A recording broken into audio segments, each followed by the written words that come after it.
Welcome to First Alarm Family First. It is episode number 33. I'm Jen Herrera alongside Carolyn Acosta, and Kevin Cornine is joining us today. Carolyn, doesn't that bring up a lot of memories to see what's going on in Kevin's house? Yes, it does. Little ones running around. I love it. Yeah. Today, we're going to talk to Kevin. He is a firefighter paramedic with over 15 years experience who served as a captain with Highlands County Fire Rescue. But his work doesn't stop there. He has a degree in psychology and has left the fire service to pursue his master's in mental health counseling, focusing on first responders and their families. Let's get started with your story, Kevin. What inspired you to shift from the firehouse to the field of mental health counseling?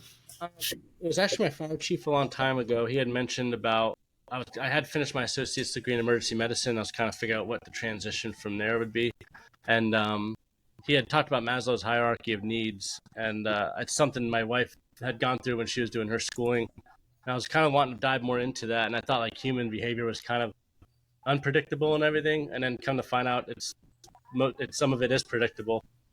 So it kind of led me down to go through psychology and went to go do my undergrad in IO Psych, and kind of used that in fire rescue, and then as I got promoted, I got to use that skills to lead and manage and develop people. Then my cousin was a police officer in Northport Police Department. He was a detective. He ended up committing suicide, and then after that, I was kind of like, well, I'm getting stressed out in this job.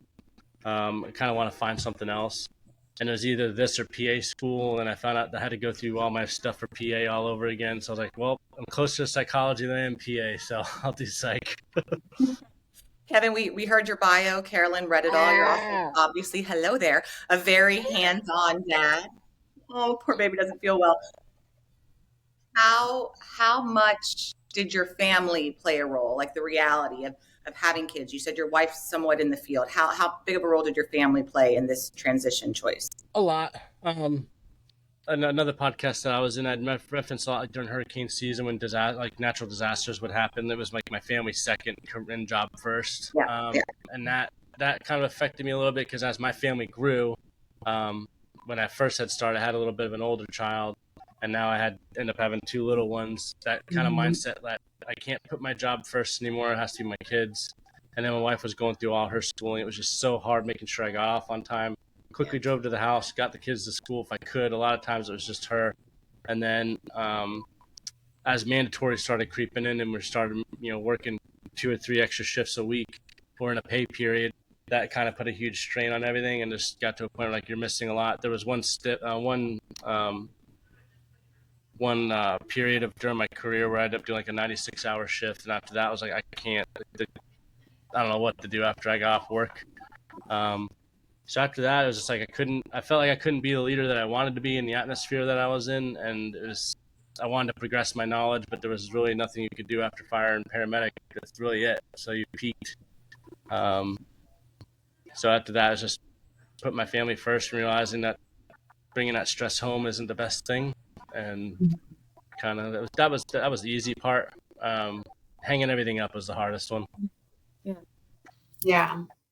How has your time in the fire service shaped you in the way you approach therapy and support?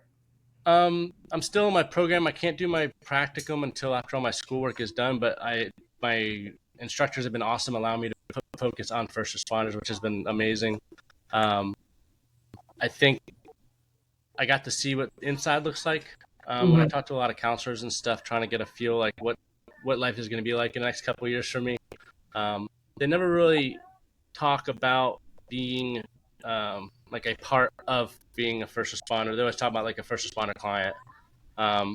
So it's like, okay, you're kind of missing out on a lot of that. Like that NIOSH thing I was talking about earlier with the South Carolina firefighter that passed away. That mental health perspective and that culture of support, I think, needs to happen before anything bad happens. And I think that's kind of where I think that gap could be bridged a lot easier from the counselor's side, is going to approach these fire stations and saying, hey, I'm here. I'm here for you guys. Whatever you guys need, here's my card, here's my contact number or whatever. And just making it more available rather than a firefighter trying to go through the EAP and waiting maybe weeks to talk to somebody. And some of the ones that I have talked to that have gone through the EAP, by the time they talk to the provider, they didn't feel that way anymore. So kind of when they're in that crisis, they need help then, and that's kind of where my perspective is right now, is being there when they need it, not when it's convenient for me. And we talk a lot about that being proactive, Kevin, especially early on in someone's career, even though they may have not seen something yet or experienced something yet. But how can they handle it? Who can they go to in the event? Because it will happen, right? It'll happen eventually. I'm curious. You said earlier that hanging things up was the toughest part, even though you were doing the right thing, right? What was the reaction from your peers in the firehouse? They were excited. It's funny because some of them were like, it didn't seem like you really meant to be here. They would say to come like you're too smart to be here. I think I went into the fire service because my mom and dad got divorced and my dad was a fireman. So I think that's what ultimately drew me to the fire service, is to be like him. Um, so they were all for it. I still keep in contact with them all the time. And actually, I just did a CPR class for one of the guys today. So we were talking about doing just like a family night where the spouses all get together and we all talk about some things and trying to build that support system in the family rather than putting it on the department, because the department, in all reality, doesn't have an obligation to the firefighters. But they do what they can. But I referenced to him, I trust my wife way more than I'll trust my partner at work. Right. And that's the part I want to harp on most, is building that family support at home. And I use a term of like a glass of water is like your energy resource.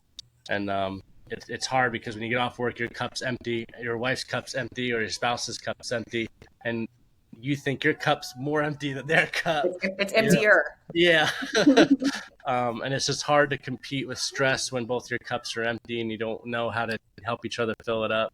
And I think that's the perspective, Carolyn, you had asked earlier, kind of how that shaped my perspective on it. Is I want to work on the family unit to build the family domain up to help support the first responder, and likewise the other way around. The divorces are high, substance abuse is high, so I think that's part of something that I got to see. That's kind of how the approach I want to take is family first. Yes.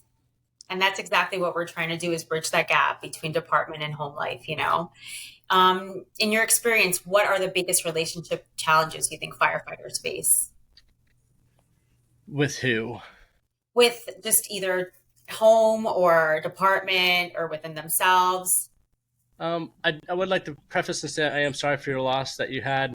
Thank you. I'm sure probably sometime, and I don't blame anybody, but I'm sure you made the comment you get to sleep at work. Um, Yeah. my wife said it to me. It happens. I get it, and yeah, we do get to sleep at work.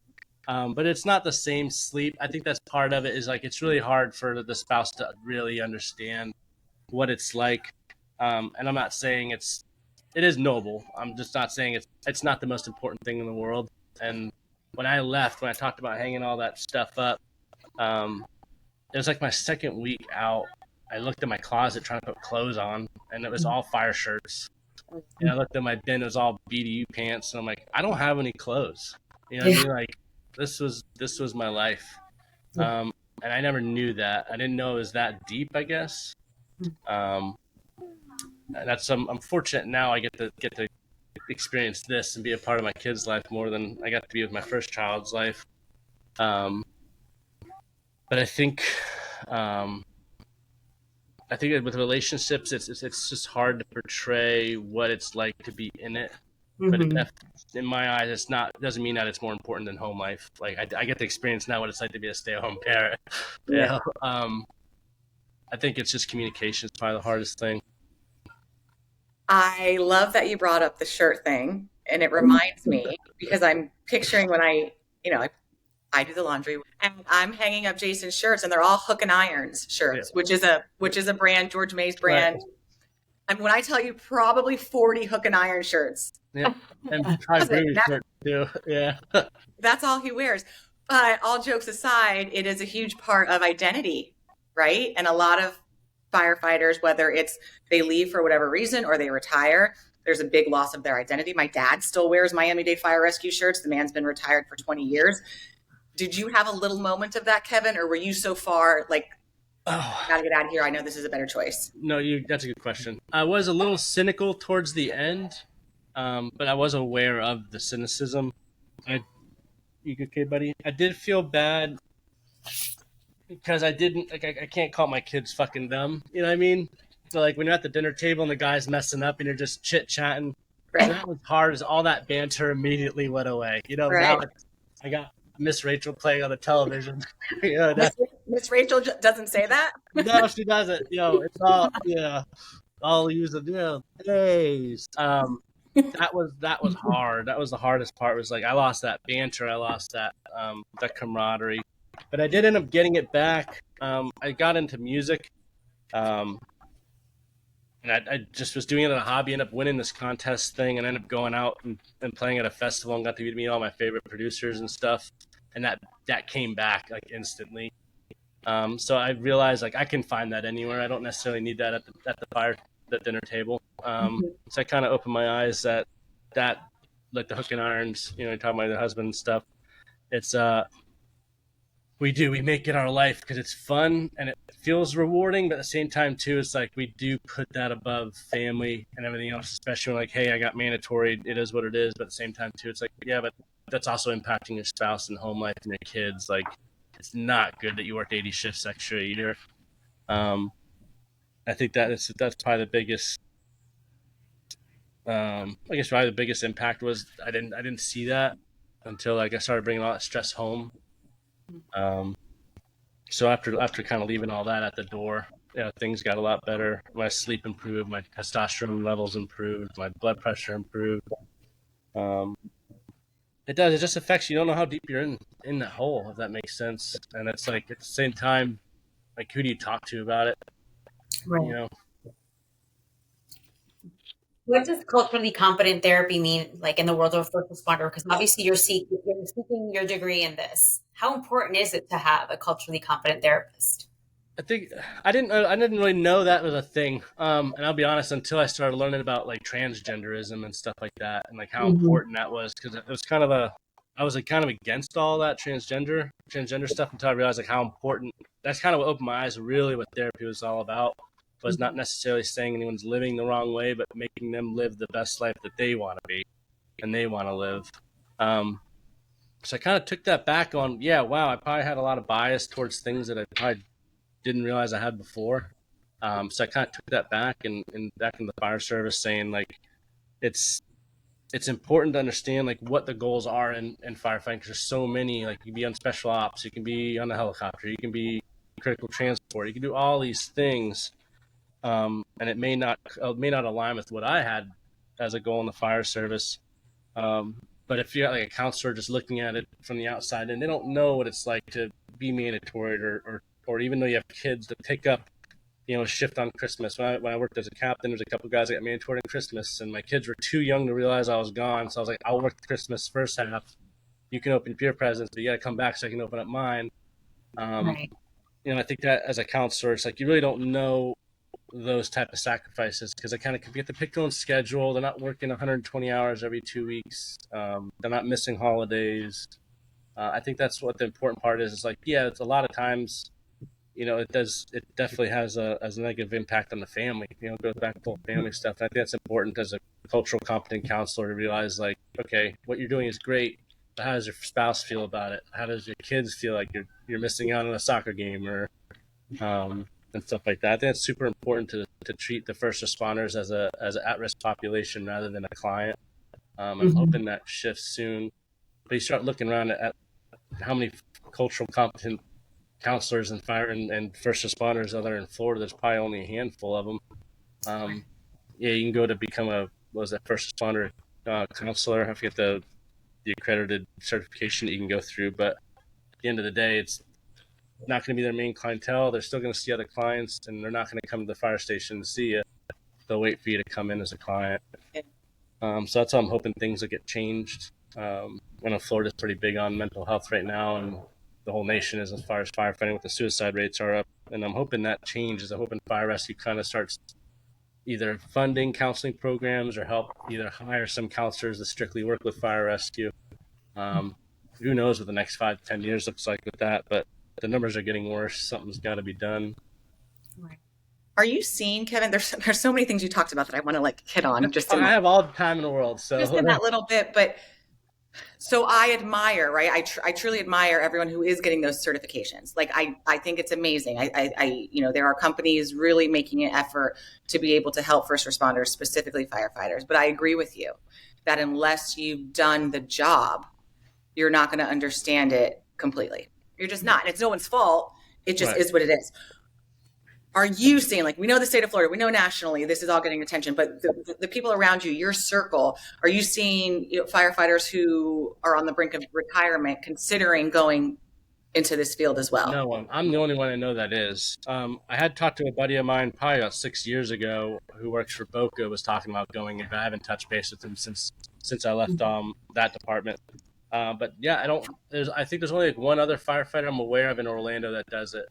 I reached out to him, I haven't heard anything back yet. But Do you think because they, like, Carolyn knows this, like my husband and I, we talk, obviously we talk about this stuff all the time, and he's like, he wouldn't be able to hear someone else's story, put it that way, on a regular, constant basis, not just like firehouse talk.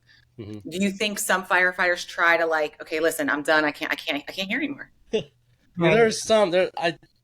That's a great question, but it's true because yeah, there's some people that I wouldn't tell anything, because just they're not that type of person. There's only a handful of people that I've met, and I've had some of the greatest, most memorable conversations with them that I can ever dream of having.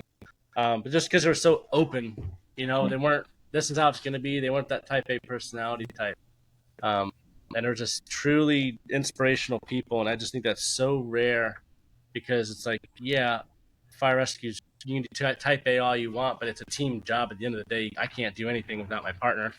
Um, and I think that's where it's difficult because I'm sure your guys' husbands have a lot of certifications too. And I just talked to the guy about it today. Like, where do you go? Because I had a divorce. This is my second wife now, and it's like when I was going through my first divorce, I thought about leaving it all then. And I was like, where do I go? It's like I'm not can't go apply to be a bank teller with hazmat technician. Like they don't care. Like what does that kind of do?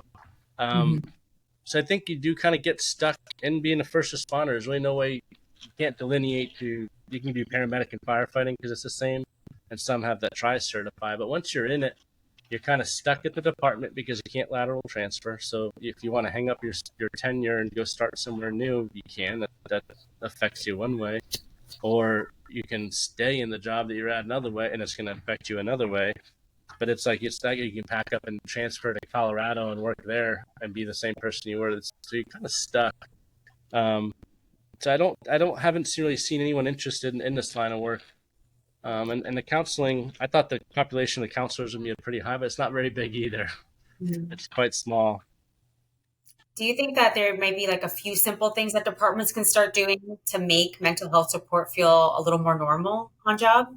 I think so. Again, it all takes time. One of the things I was using in my schoolwork was to have like a couple rooms in the firehouse in a new construction that have like opaque glass where like a firefighter can go in maybe with their family, with their mandatory or something. The family can come in, they can have a private place to sit down. They can bring the kids and have family time and just a way to decompress in there. Or God forbid you need to talk to a counselor. The counselor can come into the fire station in that private room and they can have either a session or talk to the firefighter that maybe might be in a crisis that can't leave the station or something like that. But I give credit to the fire stations for working or the fire departments for working towards something. But at the end of the day, it's like it's difficult to do. I wasn't aware of a lot of that stuff until I left and got education in that. And I think a lot of that knee jerk reaction is I'll just put it in my budget and we'll buy something. And they put a lot of that on peer support. And that's where we talked about earlier. Like peer support doesn't necessarily work. There's a lot of old research, not a whole lot of new, because firefighter research is very desolate to begin with. But they found that peer support doesn't doesn't doesn't do anything to PTSD symptoms, and they made things actually worse in regards to depression and anxiety. Wow. So having that reactive mental health state of something bad happened, I need to get people in here to talk to people. Um, Hmm. it kind of creates that false sense, in my opinion, if it's not clinician based. Hmm. I have a good buddy that went through some bad stuff at work, tried to talk to somebody, they sent the chaplain in, he told the chaplain what was wrong, and the chaplain said, I don't know what to say. And it's like, well, what I thought you were here for. So I think if for fire departments to make some, I guess, mental health atmospheric changes to be more proactive is to either contract with a local counseling agency or even hire a counselor at $50,000 to $60,000 a year. They're going to pay that, and then a firefighter, EMT, or paramedic salary anyway. Yeah. Have a counselor on staff that's there. They don't have to go through the EAP program. It's there. They can call them anytime you want. They're on shift. Um, it wouldn't cost that much. I know not high risk FRS, so to me it's is a firefighter funeral going to cost more than a counselor being on staff? I don't know. To me, it's You can't put a price on life. I right. mean, Yeah, exactly. How do you put a price on lights? Speaking of prices and money, how much do you think money is a driving force when it comes to firefighters staying longer? You mentioned a 96-hour shift, a 40 something, working 2 days in a row. That's overtime, Kevin, and the money's always there. 100%. That was the biggest thing. So one of the years I made $101,000, which is the most I've ever made in my life. And then I'm moving to a career that pays like 60 grand or 50. 100%. I think if there's a lot of people that do, especially like the younger single firefighters and stuff, they don't have kids. Money is all in front of them, and they can work that time, and it's not real. It is stressful, but it doesn't impact anyone but themselves. Money is definitely a factor. At the same time, they make great money. All these fire departments. I had a conversation with another firefighter the other day. They were talking about money, but the median income for the area was like $31,000, and they were making like $50,000 to $60,000. Technically, they're well above average for the area, but they're still unhappy. They still have high turnover, and that's departments nationwide. Show me if the department is fully staffed. I'll show you 20 that's not. I think money is a huge factor, but I think working conditions would be a great offset as long as they're competitively paid. But with better working conditions, you're going to reduce that employee turnover. I think especially now the department's going 24/72, it's going to be hard to compete with a lot of these other ones, especially the ones in like Central Florida that can't afford to put a D shift on. How are they going to compete with a department an hour away that's paying double and work less? Yeah, a lot of departments are doing that 24/72. It's amazing. Yeah, it's a great time to be alive. Yeah. Do you think that'll make a big difference, the 3 days to decompress versus 2? Yes, ma'am. Another department I was at, they did 24 on, 24 off, 24 on, 24 off, 24 on, then 96 off. And that was interesting, but then a lot of that stuff got pushed onto your 4 days off. So then they just switched to 48 96s. I had left before that because I was like, I'm not going to be at home. I'm not going to be away from my family for 2 days every day. They're finding that 24/48 is the best schedule in regards to sleep deprivation. Then there's 48, and then that one schedule I was on is called the Kelly. That's the worst one. The 24/72 is going to be way better than the 24/48. And especially with they found during that study with the 24/48s and the 48/96s that if you had a family, you didn't sleep recover because you come home and your spouse's glass is empty, and you need to help her or him. You need to help them with the house. Then you're not going to be able to sleep. You're not going to be able to recoup your time. Or if you even have a second job, you're not going to be able to rest. So those first or second days that you're off are going to be dedicated to sleep and recovering.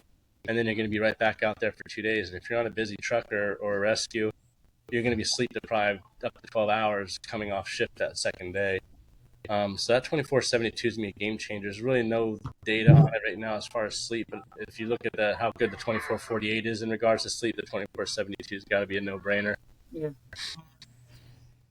What would you say to a firefighter who knows they're struggling but doesn't want to be seen as weak or vulnerable? Are they seeing me or in general? Just in general, like what would you say to them? I'll talk to the lieutenant, talk to the supervisor, give that supervisor a chance to be a leader. Because realistically, even a new hire is going to be under some load of stress or mopping toilets till 3 a.m. or whatever. Give that supervisor a chance to be a supervisor, because not only that, you're going to build rapport with that supervisor. You're going to feel like you can be vulnerable to them. Give them an opportunity to advocate for you and come to find a solution. Don't try to take that all on your own. That'd be my biggest thing is be vulnerable to have others help you, and the supervisor is the best start. Yeah, it touches on an important point that a lot of people bring up is how important good leadership is, Hmm. especially within the firehouse. Kevin, you mentioned that you are a musician now, a DJ. I Carolyn and I both looked at your Instagram and I'm like, is this the same Kevin? Yeah. Because I wasn't sure. saw Yeah. like music boards and all that kind of stuff, which we think is really cool, by No, the way. thank Yes. you. I Yes. messed I, up. I shouldn't have used my real name, but no, yeah.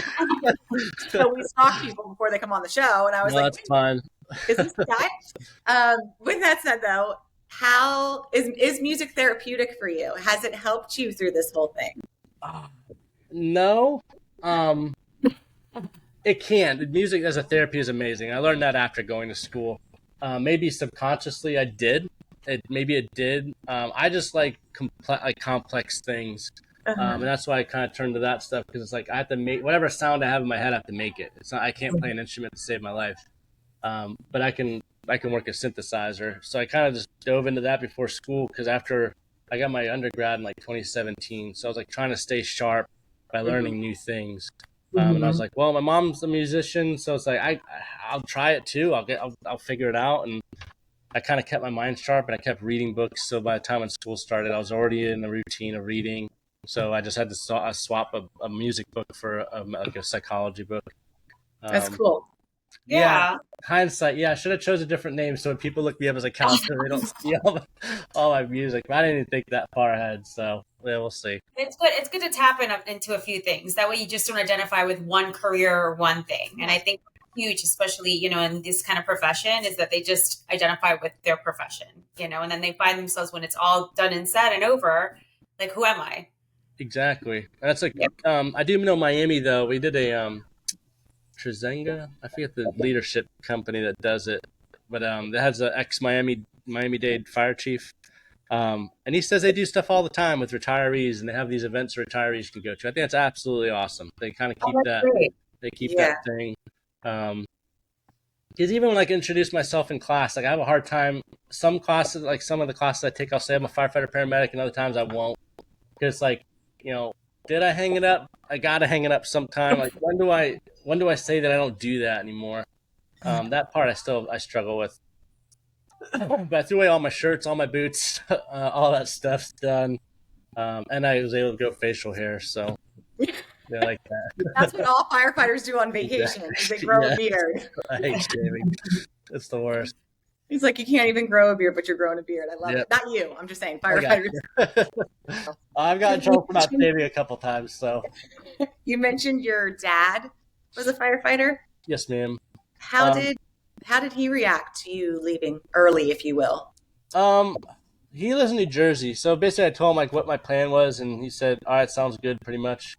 Yeah. Um, so it was like I went a little further in my career than he did, but it was kind of like you got to get done. It's like you pick Hmm. up a new hobby kind of thing, and you get that feeling like I don't want to do this anymore. Like it's not Yeah. fun. Yeah. And that's kind of what ended up happening. Is at the end of the day, it's my decision, and Right. I enjoy this a lot more. It is just something I really find fascinating, and it's good. It So fits Yeah. me. Your kids too. yeah. Thank you. Yeah. How okay, and maybe I missed it, and I'm sorry if I did. So how long until you can actually be hands-on I with think I'm with Barry University, so they do. It was weird because when I was in paramedic school, like when you were in school, you also did clinicals at the same time. So whatever you were reading, you were putting your hands on and doing. With Barry, you have to wait till all your schoolwork's done, and then you can start doing hands-on stuff. So I think January, February, I should be able to start doing. I'll do no more schoolwork; it'll all be hands-on stuff. Um, so I'm looking a lot. I'm looking real forward to that. Um, yeah, it's another chapter, and that's when it starts, I guess. Yeah. Well, thank you for your service in the fire service, and thank you for doing what you're doing. You're going to help a lot of people. You Well, really thank you. are. yeah, there needs to be more of you, and your family, your children are so lucky to have you, and especially Hey, the you way hear that they have you that? super um, present. Um, Kevin, thank you again. Keep us posted, please. We can't wait to be able to let people know where you are, I post appreciate January, it. post February. And we always remind everybody on this show that if they see something, if something's just not right with their first responder loved one, to sound the alarm. Save a life. And trust your Thanks. trust your spouse. Talk to them, and their glass is just as empty as yours is. I love that you said family first early on because this is first alarm family first. So we Yep. get it. Yes. Yes, ma'am. Bye, Kevin. All Thank right, you. see you guys. Thank you for having me. Thanks, Kevin.